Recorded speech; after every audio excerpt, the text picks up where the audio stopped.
recognizing that the only way to solve the problem was to build purpose-built hardware for the situation where you've got physical people sitting in the same room and software that people use when they have their laptop or mobile phones in front of them.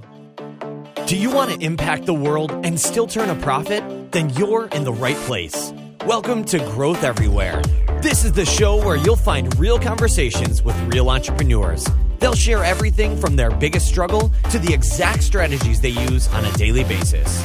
So if you're ready for a value-packed interview, listen on. Here's your host, Eric Sue. Before we jump into today's interview, if you guys could leave a review and a rating and also subscribe as well, that would be a huge help to the podcast. So if you actually enjoy the content and you'd like to hear more of it, please support us by leaving us a review and subscribe to the podcast as well. Thanks so much. Okay, everyone. Today we have Shan Sinha, who's the CEO of Highfive, which makes your meetings awesome with insanely simple video conferencing designed for your meeting rooms. It's actually more than that, but I'll let him explain what that is. He's got over 1,000 customers and over 70 employees, over $45 million raised, according to Crunchbase. Shan, how's it going? It's going great. Thanks a lot for having me on, Eric. Looking forward to the conversation. Yeah, thanks for being here. So why don't you give us a little background about kind of who you are and what you do? And your background looks really interesting. Sure. I've been in the world of technology and startups for my entire career. For the last 15 or so years, I've been in the world of communication and collaboration. After a couple of startup stints, I ended up at Microsoft, where I was working on some products that some of you may be familiar with, products like Microsoft SharePoint, Microsoft SQL Server. I ended up leaving Microsoft to start a company called DocVerse, and that company did pretty well. We got into market, and Google came along and said, hey, why don't you do this part of us? They ended up acquiring the company. That ended up being a pretty great outcome. Mostly because the product that we had built at DocVerse essentially became or got turned into Google Drive at Google. And, I think most of your users or most of your listeners are probably familiar with that product, which is a pretty exciting experience. As part of that, I ended up running Google Enterprise Apps, where we got to be on the forefront of companies moving their information and their IT systems to the cloud. I ended up doing that for a few years, and after seeing a whole bunch of interesting technology inside Google, and after seeing the way we communicated at Google, ended up stumbling upon the idea for Highfive, which was a short 5 years ago at this point. And so we saw a pretty remarkable opportunity to help change and improve the way that people communicate at work today, and saw a remarkable opportunity to build something fantastic. Inspired by what we saw inside Google. And so off we went and started a new company. And so now it's been 5 years. We're growing fast. We actually now have 2,000 customers. Wow. And still growing. And you should see a lot of great things for us as we gear up for 2018. Awesome. 2,000 customers, over 2,000. Amazing. I mean, what other numbers can you share around the business? Anything around growth rates, revenues, whatever you can disclose? Yeah, no, absolutely. Well, we're not sharing explicit, precise revenue numbers, but what I can tell you is we grew by over 170% on a revenue basis year over year from last year to this year. So that's been absolutely stellar for us. We're a hardware software company that looks like a SaaS-based business. We now are handling over 150,000 meetings a month. That's across these 2,000 companies that I was mentioning. We are on pace to do 200 million call minutes per year. And all of those numbers are up over 170, 180% year over year. So we're seeing some pretty phenomenal signs of growth right now. And I think we've stumbled onto a solution to a problem that's long needed to be solved. Got it. And actually, before I jump into that question, I'm looking at this TechCrunch article written by Michael Arrington in 2009. Google acquired DocVerse. The purchase price is supposed to be around $25 million. True or false? It was in that ballpark. Yeah, I mean, it depends on what you include and count in there, but yeah, it was in that ballpark. Got it. Okay, great. So I think what many people are probably thinking, because there's a lot of SaaS entrepreneurs that are on this podcast, but we don't get many guys that, talk about starting a hardware software company. And that seems like, a huge undertaking and seems really complex. I mean, probably people, at least I'm thinking like, okay, well, there's a lot of competitors out there. They build the software. Couldn't you just partner up with some hardware company and get going? I mean, why build a hardware company? Yeah, it's a great question. So I'd never done, me or my co-founder, we'd never done anything that required hardware before. And so I think the way I would summarize it is a lot easier to go build a hardware-enabled or a hardware-anchored company today than it was 10, 15, 20 years ago. There's a whole bunch of infrastructure, scaffolding, all of that, in ways that it wouldn't have even been feasible 10, 15 years to do the kinds of things that we can do today. That said, it is incredibly hard. Over the last 5 years, we've learned a whole bunch of things, and particularly when it comes to B2B SaaS, there aren't too many examples to rely on whenever you look around for people that have done the hardware software thing before. So there's a lot you just have to figure out for the first time. And so it turns out it really is hard. And so I think the assessment of how hardware or incorporating hardware raises the difficulty associated with their startup company, it is absolutely true. And there's a whole bunch of things you have to think through and figure out that are not immediately obvious whenever you're thinking about creating a pure software company. Now, what led us to creating hardware was really about the insight that led to us solving a problem that we set out to solve. I think the problem that we set out to solve is pretty familiar to anybody who's ever gone into an office before. Anybody who's ever been in office has spent the first 15 minutes of every meeting going through the chaos of trying to get everybody connected. You have to download apps. You have to get people dialed in. You have to get your screen share. You have to get your screen up onto the TV. You have to make sure that everybody has the right PIN code and passcode. And so it's a range of problems that every single person who's ever worked in an office is familiar with and has remarked that someone should go out and fix this problem.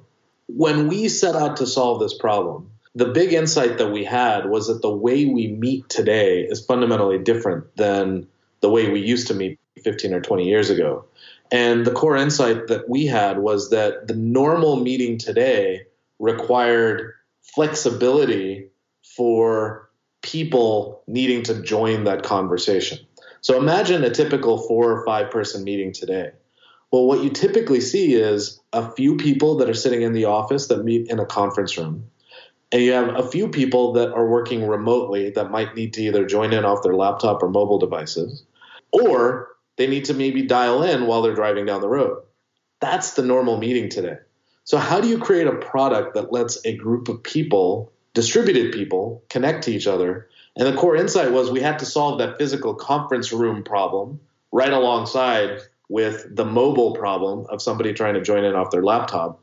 And what that led us to is recognizing that the only way to solve the problem was to build purpose-built hardware for the situation where you've got physical people sitting in the same room and software that people use when they have their laptop or mobile phones in front of them. And it turns out this pattern is showing up in all other aspects of our lives as well. If you think about what's happening at home, you've got Apple TV working with iTunes. You've got Google Home working with the Google Cloud services. You've got Apple connecting to Apple Music. So you've got this ecosystem of hardware and software coming together to solve problems. And the big recognition for us was, well, we need to solve the problem. What's the best way to solve that problem? And we were almost forced into saying, well, the best way to solve that problem is to really work with and build an experience that brings together hardware and software. Got it. Makes sense. So I think for those people that are wondering how to start, a hardware company, I mean, what are some, I guess, what were you studying to and learning from? Who were you learning from to get going with this stuff? Because you started from nothing, right? Yeah. So I think there's a few different things that I would do. I think number one is never to adopt the mindset that it's going to be really, really hard and that you don't really know what you're getting into. And so it's really important to start there, particularly for people that haven't done anything with hardware before, like the situation we were in. Now, I think the second piece is to recognize that it's going to require capital. And, I think if you're starting a pure hardware company, one that doesn't have a subscription component, that is a very different proposition. And I think in a lot of ways, really hard and may not even be totally practical these days. You look at GoPro, you look at Fitbit. These are all companies that do need to evolve their service sides of their business. Jawbone was the ultimate example of a company that just couldn't quite make it work after 12, 13 years. And so I think you have to recognize that the business models associated with hardware are really hard, and that just building a consumer hardware company that's going to go compete in some space against Apple, that's going to be exceedingly challenging, maybe almost to the point of not even particularly practical these days. So I think you got to start with mindset.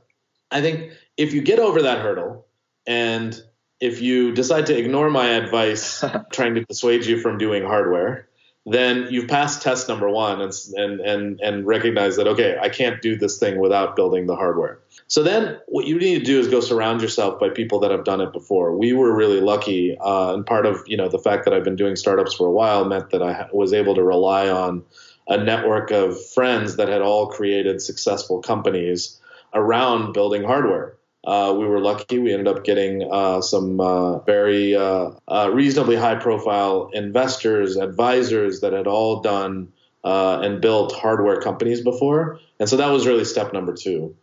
And then I think step number three was, well, you just have to hire the right people. Now, the reality is in our company, we're predominantly a software company. We have essentially a couple of people that run our hardware program, but we work with a network of partners to go really produce our hardware. And so you have to look at whether hardware is your true differentiator, or is it the end-to-end experience that's your differentiator, and allocate your resources and hire accordingly. If hardware is going to be, the real differentiator, where you're going to have to build chips and, custom hardware that really is going to make the difference in your company, that's a very different kind of company than the kind where you're going to take off-the-shelf parts, you're going to assemble them into a new type of product and then get that out into market. Those are two very different strategies, and you have to think about what ultimately is right for your company. Got it. And how did you find these hardware partners? Like, where can someone go? Yeah, it's a lot of just networking and word of mouth. It's amazing to me that it's not much more mature or sophisticated than you might expect, but it's who should we talk to? How do we get connected to this person? We happened to meet one of our first partners at CES. We ended up making a list of CM partners, contract manufacturing partners in Asia, and ended up just reaching out and pitching them much in the same way that you go and pitch venture capitalists for investment money for them to take on your project, because there's a whole set of constraints for them to take on, what is initially low volume products that come from startup companies. And so you have to go and figure out how you're going to attract them to want to take your project at all. And so a lot of it is just pounding the pavement, going to Asia, going to conferences, going to CES, talking to other companies, figuring out who they worked with, figuring out what the differences are between companies, doing your diligence. And, just to give you a little bit of a harrowing story, I mean, we had a contract manufacturing partner that was lined up, and we had been talking to about 5 different partners. And we had one that was lined up, ready to take our business. They didn't admit this to us, but apparently Apple was getting ready to roll out at this time. I think it was some previous version of an iPhone. And they ended up giving part of that project to them. And all of a sudden they went radio silent on us right when we were getting ready to commit to going into development together. And we lost our partner. And so in 24 hours, I was talking to my head of hardware, and in 24 hours, we jumped on a plane, went to Taiwan, went down the list of all the other partners we were talking with, and 36 hours later came back with a contract with somebody else. And, at the end of the day, it's a messy process, and you just have to realize that it's just like everything else. There's no exact formula. You just have to hit the pavement and do the work to find the people that are going to make the difference for what you're trying to build. Yeah, totally. I mean, it's a grind, right? I think people aren't willing to. Sometimes people want the easy way out and the shortcuts or the hacks. And when you talk about going to the conferences, for example, people might think, oh, he's saying networking, like, that's easier said than done. But like at the end of the day, the people that I see that do the best with these building relationships, networking, whatever you want to call it, these are the people that are at CES that stay all the way to the very end. They go to all the parties. They hammer it out until 2 or 3 a.m. because they know, like at that, the people that make it to 2 or 3 a.m., you might just get that one relationship, right? And it sounds like you're that kind of guy. I think that's right. I think there's a difference between going out and building relationships and building your address book versus having a directed motivation behind what you were trying to achieve. And so to give you an idea, if you're looking for a partner to go build out some part of your hardware-based product that you're trying to do, go find other companies that are doing anything remotely similar. Who do they work with? Who do they talk to? Would it make sense for you? and go do that 10 times, 15 times, 20 times. And then all of a sudden you're going to start to see patterns. And that's how you can start to at least make some decisions. And not to say that'll be the right decision, but having some directed focus around what you are trying to achieve is oftentimes an asset. But there's no substitute for just getting out there and, starting to ask questions and coming from an informed place. And so, no, absolutely. I mean, you just have to get out and do the work. The answers aren't necessarily readily available. Now, what I'll say is there has been a lot of progress in the last 5 years since even we started the company around organizations that can help you short circuit a lot of the learning curve. You have incubators that are focused on hardware. You've got venture capital firms that think more explicitly about hardware-enabled ecosystems that can help short circuit a lot of that these days. But at the end of the day, it's still so, I think, we still haven't reached the level of maturity where you say, here's a product spec, somebody, will pick that up and go off and build it. We haven't quite gotten there yet. Got it. So before we go any further, I just wanted to tell you about a problem that entrepreneurs have been coming to me with. They don't know what they need to do next to grow their business, or they don't have the right resources to execute on marketing needs. Oftentimes, they don't have a marketing strategy, or they don't know who or what to hire for. If this sounds like something that you've been dealing with, I have a solution for you. Single Grain is a growth marketing agency ran by yours truly that has worked with venture-backed startups to Fortune 500 companies to help solve their marketing issues. Our strong points are in SEO and paid advertising, and if you need help in other areas, we're always happy to tap into our network of highly vetted vendors that we can even help manage for you. So there's no need to stress yourself out trying to find the right people for the job because we've got you covered. So if you're interested in this, just go to growtheverywhere.com/help to get more information. Once again, that's growtheverywhere.com/help. One thing we didn't touch upon really quick, how do you guys make money? How does pricing work? Yeah. So that was a big area of innovation for us. And so, what we landed on in hindsight seems really simple and obvious, but it's interesting that the journey for us to figure that out took some time and took some iteration to work out. And that was not without pain. We started the company. We spent the first 2.5 years really in R&D. We ended up spending a lot of time during this phase also reaching out to customers, testing value props, and trying to understand how we were going to position ourselves in the market.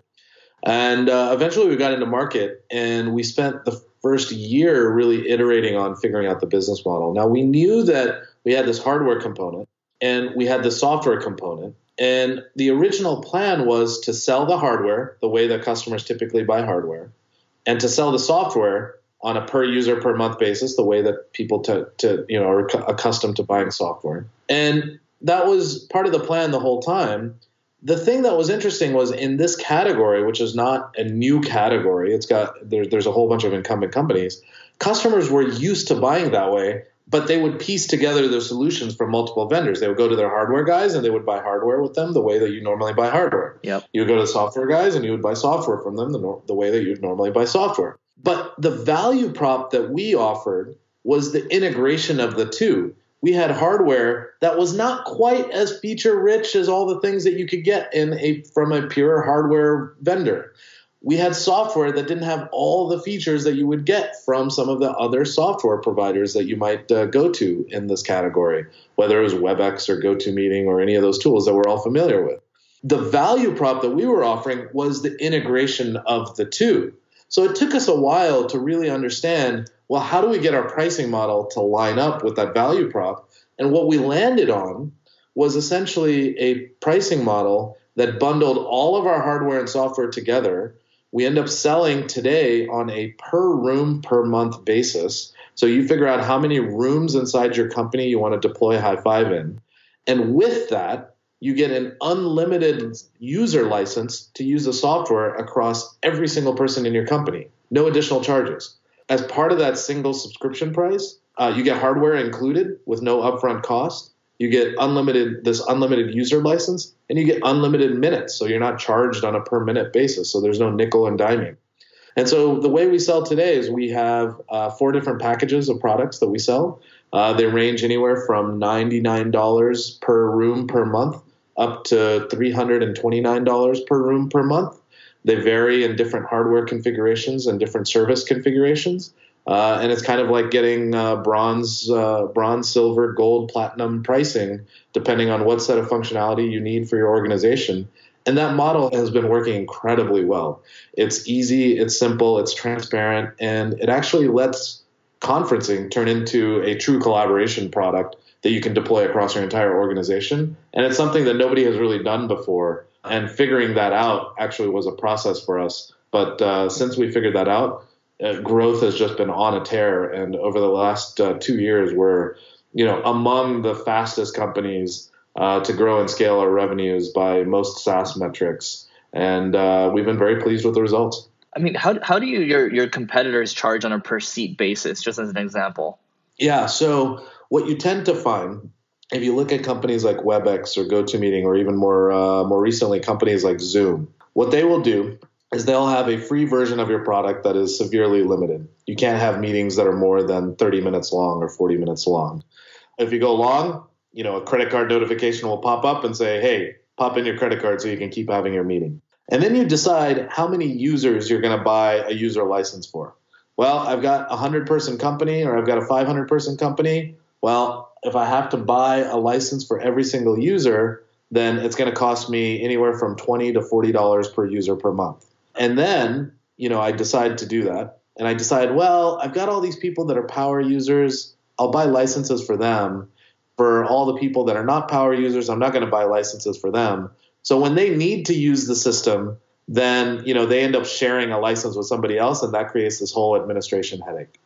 And then on top of that, it's, I need people to be able to dial in. Okay, so let me buy a package of audio minutes on top of that.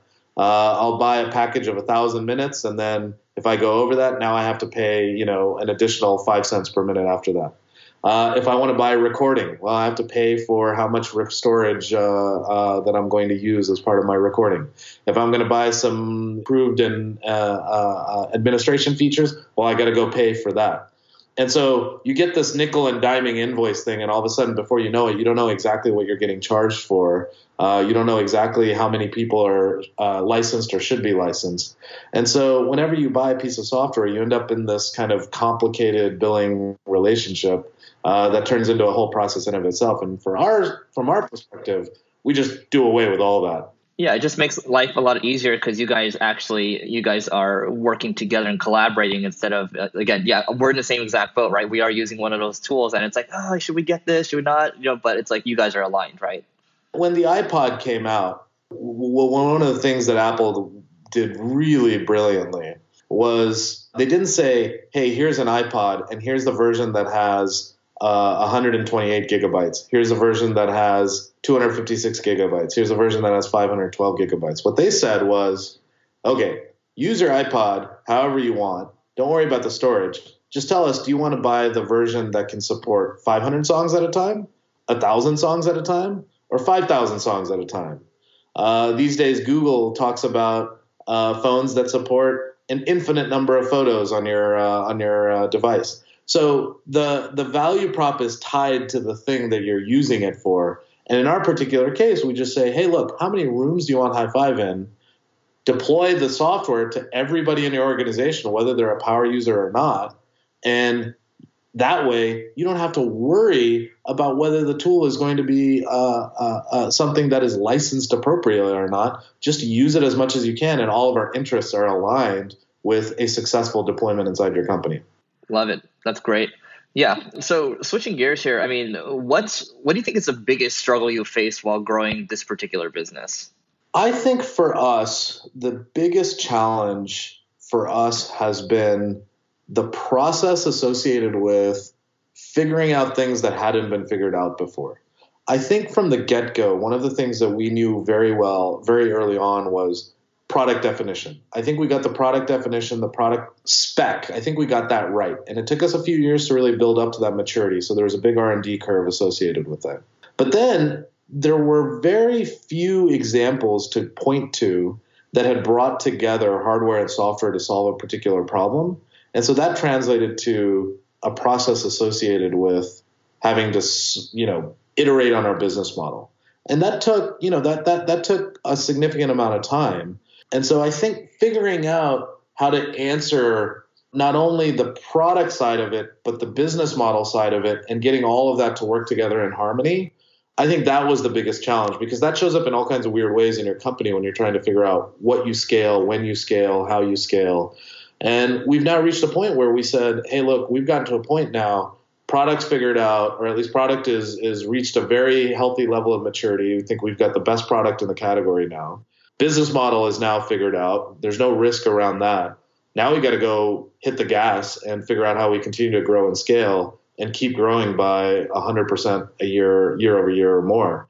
And so I think getting to that point where we had the confidence both in the product and the business model and how we get our product out to market, I think that was the biggest challenge. And that required a lot of cultural impact, team learning. How do you manage through that kind of uncertainty, which is a different kind of uncertainty that you face when you're trying to scale. And so really getting all those variables matched up and lined up internally, I think I'd characterize that as our largest challenge. My God, a lot of moving parts. A lot of moving parts. Hardware, software, enterprise, SaaS, customer success, sales, marketing. Turns out we just have a lot of variables that need to come together to make our engine work. Yeah. And I think really that's probably the best description of the biggest challenge that we've had to solve.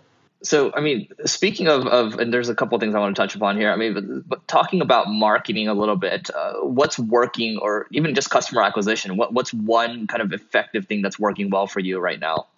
Well, the biggest effective thing is rooted in the thesis behind Highfive, which is this technology, this product should be easy to try. It should be easy to use. It should be easy to deploy, and it should be easy to buy across all those spectrums. And there's not a single product in this category that really checks the box on all of those different dimensions. And so from a marketing perspective, I think the thing that works really well is we let the product lead the way toward all of our sales. And so our goal is to just identify customers in the market, or prospective customers in the market, and just get product in front of them. So we'll do 30-day free trials. We'll do 30-day money-back guarantees. We'll ship product out. If you like it, great. Keep it. Buy more. If you don't like it, send it back to us. And we want to understand why you send it back to us so that we can keep getting better. But I think the core of what makes our marketing function very well is that we're anchored in this thesis that the product should be the thing that drives customer reactions and customer responses. And we hold true to that. And so all of our marketing is done online. We are taking advantage of SEO and online content. We do some amount of paid advertising as well, but all of that is just geared toward getting people into the free trial process. A lot of our marketing is just driven by direct traffic to our website.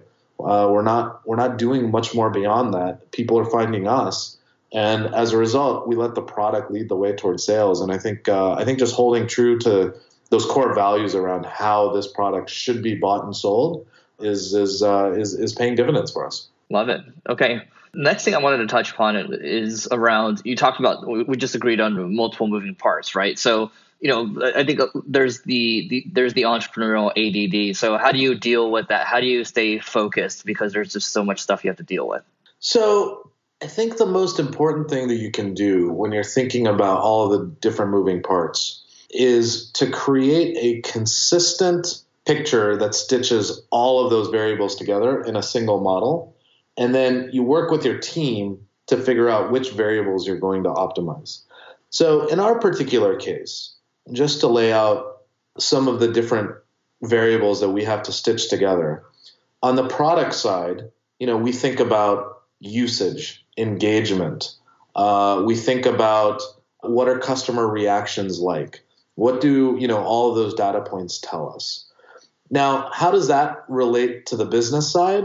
Well, on the business side, we think about the entire funnel, front to back, which is how do you go from lead to a sales opportunity to a customer win?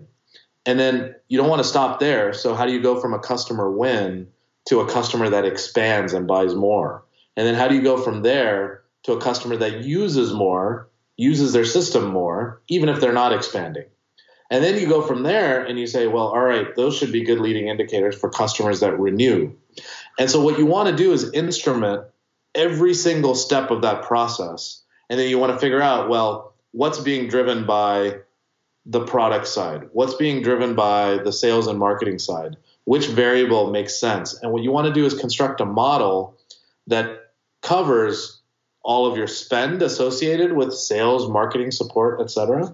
You want to construct a model that covers what you're getting from your customers on a new sale basis, on an expansion basis, on a renewal basis. And you want to track all that in one place. And the tool that's been most effective for us is to just pay attention to the payback on your acquisition cost. So you figure out what your acquisition costs are, figure out what your payback looks like over a period of 12, 24 months, and go figure out how to optimize that down. And I think using a tool like that requires you to connect all those variables together, including, in the case of a hardware software company, things like gross margin, because one of the things we have to think about that software companies don't have to think about is the cost of hardware parts.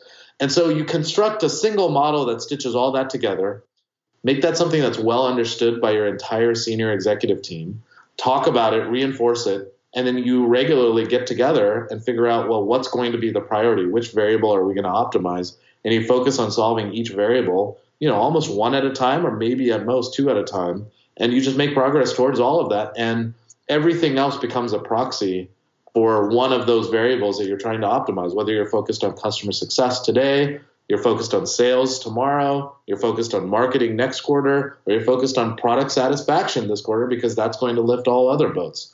So I think it's really important to construct that single model and let that be the tool that stitches together your entire organization. And that's led to a huge amount of success and progress for us, particularly over the last couple of years. I think you touched upon a really important point. I think, especially for subscription or SaaS companies listening, it's, a lot of times people are talking about, CAC, LTV, but, payback period is something that's something that can help guide you. I mean, the CAC LTV stuff, you might not even figure it out for maybe even 2-3 years or so, depending on kind of where you're at. But the payback period stuff, it's like that can be a leading thing, and that tends to work for you guys, right? So I think that's exactly right. And in fact, I think by solving the payback challenge first and by really ruthlessly prioritizing that, I think the LTV side, while it's a useful and important investor metric over time, from a business perspective, from an operational perspective, the thing that really measures your effectiveness of a company, the effectiveness of the product, and the effectiveness of the sales and marketing engine, it's really all buried inside that payback metric. And you need to do that on a gross margin basis. And if you can drive that down over time and just be super successful on that, you're building something that can grow and scale. And I think it's the best measure for how all the different variables in your company come together to deliver a product or service into the market. And so I think it's the best measure, or it's the best indicator that can suggest to you, hey, we're ready to grow and scale this. Great. All right. So let's work towards wrapping up here. I mean, what's one must-read book you'd recommend to everyone? I'm going to give you two, Eric. If you're an early stage founder, I think one of the best books that I read was Founders at Work by Jessica Livingston. It might be known to your audience, but great book. The thing I love about that book is it tells you the real stories behind how some of these companies got going. And, it's never as clean and never as shiny as sometimes it might have seemed from the outside, or sometimes PR might make it. For those of your listeners that might be in more of a growth and scale mode where you're focused on team building, I just read a book recently that completely and dramatically changed my entire outlook on how I think about the team. It was a book called The 5 Dysfunctions of a Team. Oh, I just got that. Wow. It's amazing. The book is remarkable. And there's all kinds of things that you can recognize in yourselves. And I've started to make it mandatory reading among my senior team. Oh, that's so interesting. I forgot who recommended it, but I ended up buying 2 copies, and I'm about to take off to the airport in a little bit. I guess I'm going to swap that book in. So you just changed the trajectory of my day. That's great. Yeah, the book was fantastic. I listened to the audio version of it on a bike ride the other day, and it's life-changing. Cool. Awesome, man. Well, Shan, this has been fantastic. What's the best way for people to find you online? I'm on LinkedIn. You can obviously see me. I tend to be out and about here and there, but certainly you can find my LinkedIn profile. I'm often, I'm becoming a Twitter user here and there, so you can find me there as well. Great. Shan, thanks so much for doing this. Hey, Eric, thanks a lot. It was a lot of fun. Thanks for listening to this episode of Growth Everywhere. If you loved what you heard, be sure to head back to growtheverywhere.com for today's show notes and a ton of additional resources. But before you go, hit the subscribe button to avoid missing out on next week's value-packed interview. Enjoy the rest of your week, and remember to take action and continue growing.